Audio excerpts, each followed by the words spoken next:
دا یو پیره په رحمان بابا په زیارت باندې مشاعره وه. هغه سټیج سیکرټري یو شاعر راوغوښتو، د هغه باران ته خبر شو، باران. نو هغه خپل شعر وویې، بل چې راوغوښتو نو د هغه طوفان ته خبر شو. طوفان صاحب هم خپل شعرونه وویې، په درېیم وار چې راوغوښتو نو د هغه دهقان ته خبر شو. هغه دهقان صاحب وویې چې یاره په کومه ځمکه باندې باران او طوفان تېر شي، دهقان ته پکې څه پاتې موږ دومره ښې خبرې واورېدې او په جیګون خو زمونږ یو ملنګ طبع دغه دی، یار دی، دوست مو دی، ملګری مو دی، د قلم قبیلې سړی دی اهم. او دا د لفظونو سطر نه ماتول، شاعر وایي چې زه د لفظونو سطر هلکه ماتې کړه خدای جوړوه. ته به سوچ کوم دی داسې ګمنام ګرځې که نه. نو دغه دی دا خبیا د کتاب دا کمال دی چې یادولو دپاره به شاعر یا فنکار افسانه‌نګار ډرامه‌نګار فلاني فلاني دا به ځان وژني یا به مري، نو هله به یې خلک یادوي. دا دی ته په ژوند باندې چې کوم دی که نه، د لرې لرې خلک راغله او هغه زمونږ هم د ایاز خان د ابادي وه، یار محمد ډاکټر یار محمد محمود چې وویې، مونږ هغه تر دې راورسولو، دا راسره خدای شته چې فکر وکړو چې هلکه دې سړي ته ملامته نه. نو د قیامته پورې مونږ هم د ملامتې نه ځان بچ کوو، خو بچ کېږو خو ترې نه کړه. نو وروڼو، شاعري یو داسې فن دی چې دې د ژبې سره تعلق لري. یعنې چې څومره فنونه دي، نو په هغه ټولو فنونو کې دا لورولوي یوسفزۍ ورته زیبا هنرونه وایي. په دغه زیبا هنرونو کې او ډېر خوږ نوم دی دا زیبا هنرونه. دا شعر داسې دی چې دی پکې یوازې د ژبې خاوند دی. تاسو وګورئ، که څوک رقصېږي، که څوک ګډېږي، که څوک برشونه ورسره یي، په رنګونو باندې تصویرونه جوړوي، که څه کوي که څه کوي، دا ټول بې ژبې فنونه. یو شاعري ده چې دی د ژبې مالک، دغه خواره واره لفظونه راټولول او په هغې کې کار کول او په هغې کې ژوند کول او په هغې کې پیغام جوړول او په هغې کې خبرې کول. دا نو چې یو فن د ژبې مالک دی او د هغه فن پیغام، د هغه فن معنا هغه په خلکو ایسه سره کوي، یا خلکو ته خپله معنا نشي ورسولی. دلته قدرتي وخت و چې دا نه، او یا داسې وخت راغی چې په هغې کې دا چې کوم خلک راغلي دغه پروګرام له، په هغې کې څه خلک خبرې وکړي او څه ونه کړي، وایي چې وخت لږ دی. لکه دا جوارګر سړی چې هر وخت ګرم وي که نه، زمونږ په کلو کې به جواري وه، نو یو دوه کسانو په کور کې، یوه یې خور وه یوه یې ورور. هغه ورور جوارګر و، نو هغه به وایي چې د ګرمې ما له پیسې راکړي، حالانکه خور بیا تله سړي به د بهر نه بیا ډېډۍ راوړو، هغه خرڅور دي د دواړو کو نو هغه ورته ورځ لري چې وړوکی وبله کدا خبره مې ته اورېدلې وي ته چرته سوړو شوې کنه اروا کنه کوئی کنه په غوسه کې وته نو موږ چې کوم ځای ته هم تللو هغه ته د وخت کمی وي او اکثر سیکرټري دغه اعلانونه کوي چې د وخت کمی دی د صدر په اجازه باندې هغه خپل پاور استعمالوي د وخت کمی دی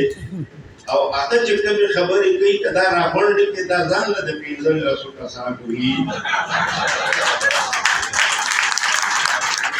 یعنې دا وخت کمیږي نه موږ زیان کوو د وخت زیان کوو او قصدن یې کوو ورونو په دې دغه کې ما د نورالامین یوسفزي نه تپوس وکړو چې دا صحبت خان محبت نه نو هغه خبر زمونږ حاجي صاحب چې راغی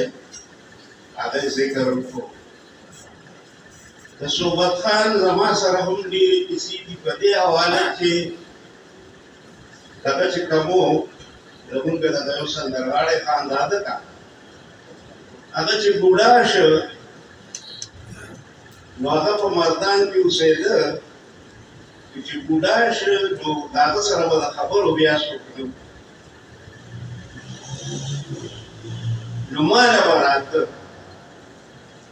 ماله به ځان ورسوو هلته چې په کوز شو په اډه کې نو چاته به یې وویل چې ما د دوکان ته بوتلم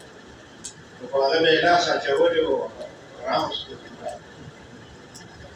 بیا به چې ما وروسته نو هغه به مې هغه طرف هغه پیسې ورکړې او د دې طرف ما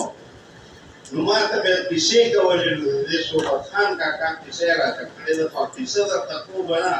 که بیا چېرته راغله به ژوند و باقي و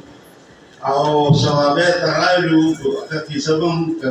راته یاده کړو نو وبې کړو خو صحبت خان په هغه وخت کې د هغه نه ما معلوموله چې هغه په دغه سندرو ویلو کې چې کوم دی ډېر استاده ډېر لوی استاد او دغسې ګل احمد کاکا یو سړی و خدای خدمتګار دا په دې دغه کې چې کومه هغه شوي وه جنګ د ازادۍ همیشه دلمي ورکړي دي د هغه یو شعر ډېر مشهور و تر اوسه مشهور دی هغه هم د دې مربوط سړی و چې باز که در آگه او باز که در تماش که سنگل ناشتیس پروانیشتا ما ورطا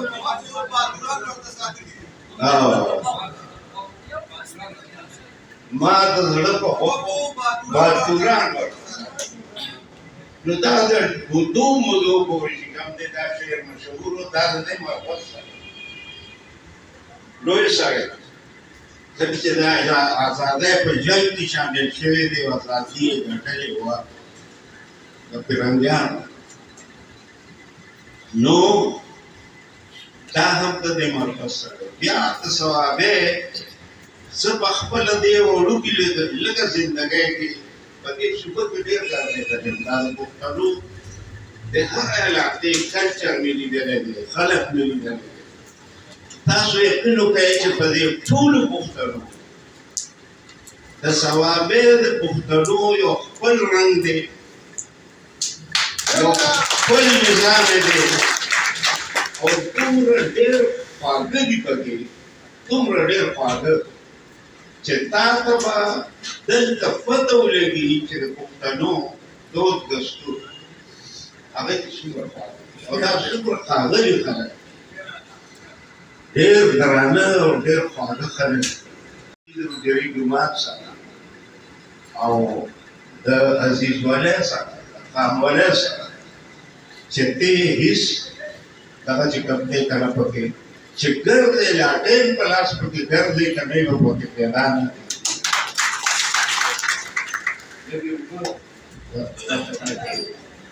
چې زه دې دغه ته شم اصل کې زه په لاره د ملګري دي ګوا دي چې زموږ خراب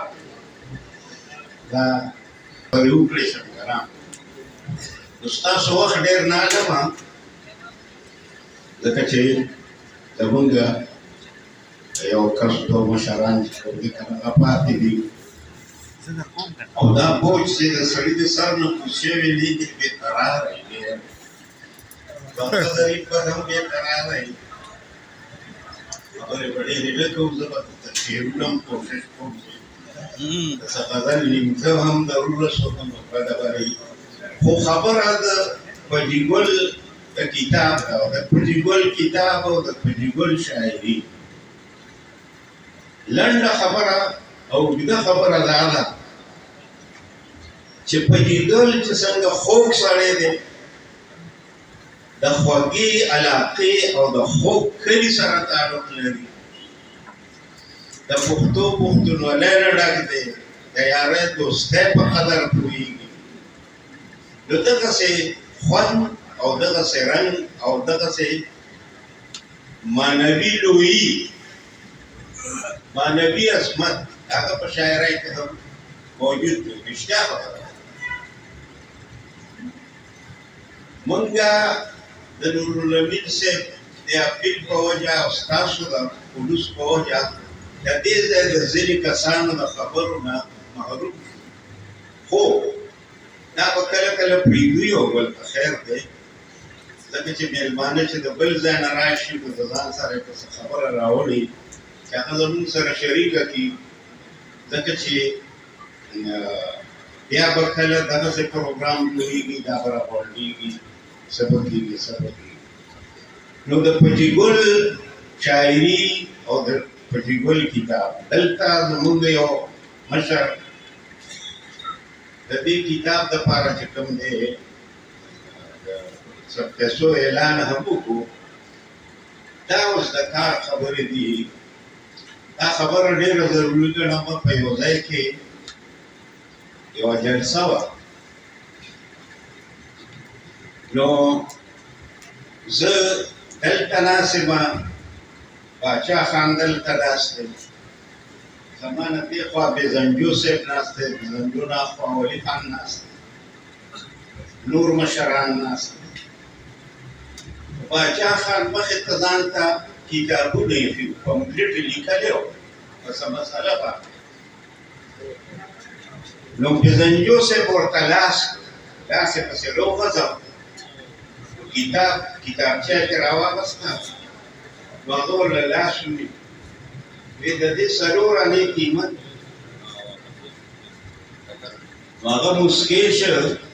وی پیسې درکوم نو روپۍ یې ورکړه نو څلور دانې ورله ورکړه نو بیا یې ورله لاس ورته یې وی چې ته مېلمې دا بده خبره ما وکړه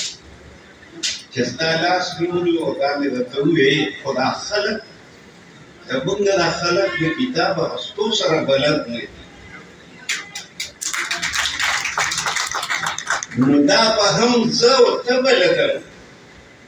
د دې کتاب اخیستو سره دا زما په خیال چې دا د پجي کتاب کله چا واغوستو که نه تاسو ته زه دا خبره وکړم چې په دا مغرب کې په دا یورپ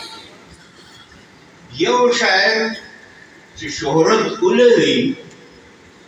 یو لیکوال چې شهرت ولري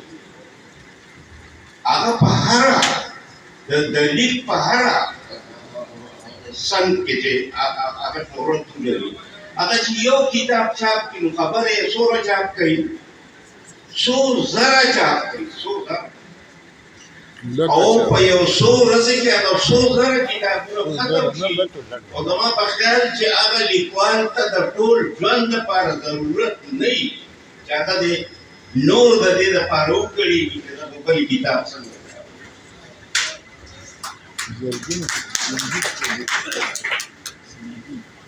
نو زه وایم چې د پجي ګل کتاب وي که د عزیز مانیروال وي که د نورالامین یوسفزي وي که د انور بایي وي که د دې نورو شاعرانو وي د دې ځای شاعران چې کوم دي که نه په هغې کې که فني کمی زیاتی وي نو دا په ټولو شاعرانو کې وي په موږ ټولو کې دا کمی زیاتېږي ځکه چې فني لوازمات دا هېڅ چېرته چا نه دي برابر کړي. نو کمې زیاتې به پکې نو یو خبره پکې وي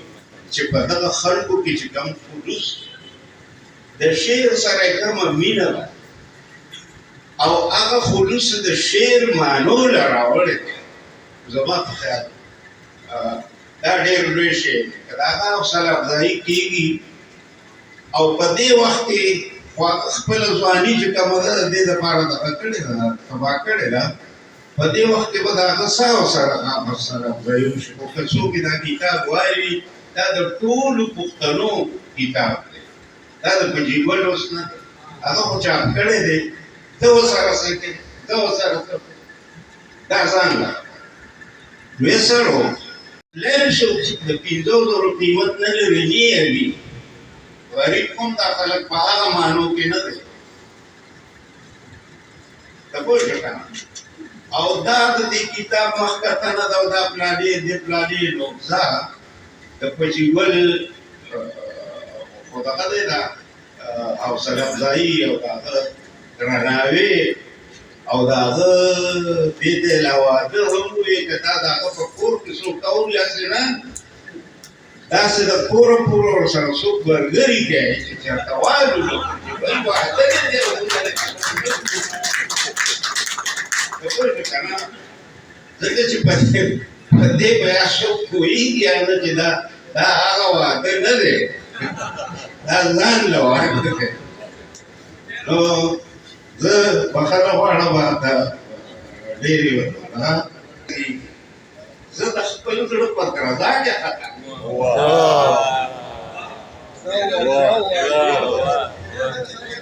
ستا زړه پکې کله نه درزېږي. زه د خپل زړه په درزا کې خطا او تیارو هم د رڼاګانو جامې وکړم، تیارو هم د رڼاګانو جامې وکړې، په تیاره او په رڼا کې خطا. منم استاد زبردست دغه شعرونه وو. شاعر خو دی که نه؟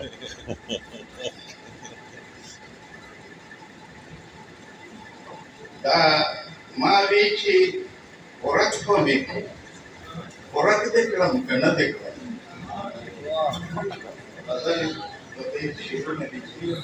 ما وی چې ورک به مې کړم، ورک دې کړم که نه دې کړم.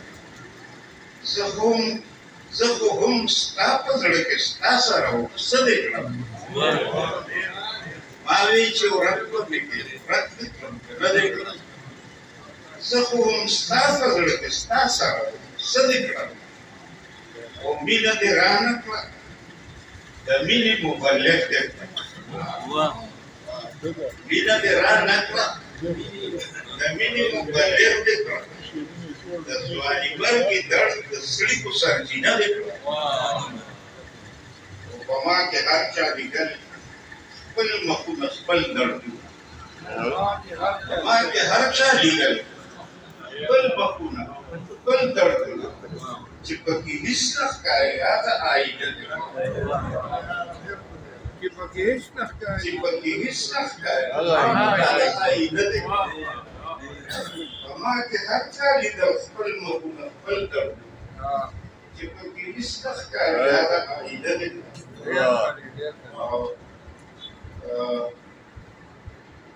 زه د پښتون نصیب وم، ورک نصیب وم، بد نصیب. زه د پښتون نصیب وم، ورک نصیب وم، بد نصیب. د خپلې مینې د هجران د اور لمبه دې کړم. تا ته به ونه شي زما د بربادۍ اندازه،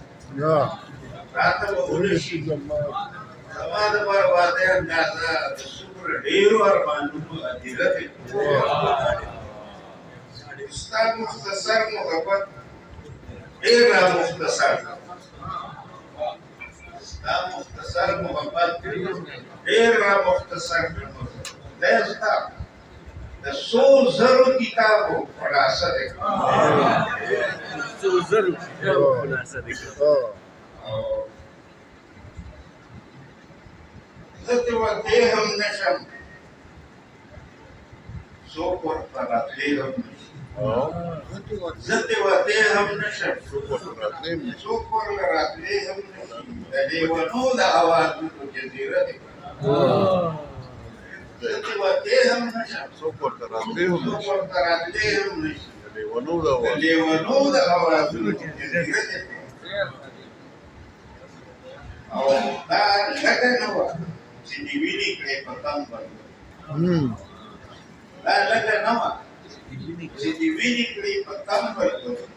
ټولو کې اور واخیست داسې زمزمه دې کړه او په بې سپرلو دامانو بې سایلو ګرځېدې په بې سپرلو دامانو بې سایلو ګرځېدې شونډو دې سره لمبه کوله او ټپه دې کړه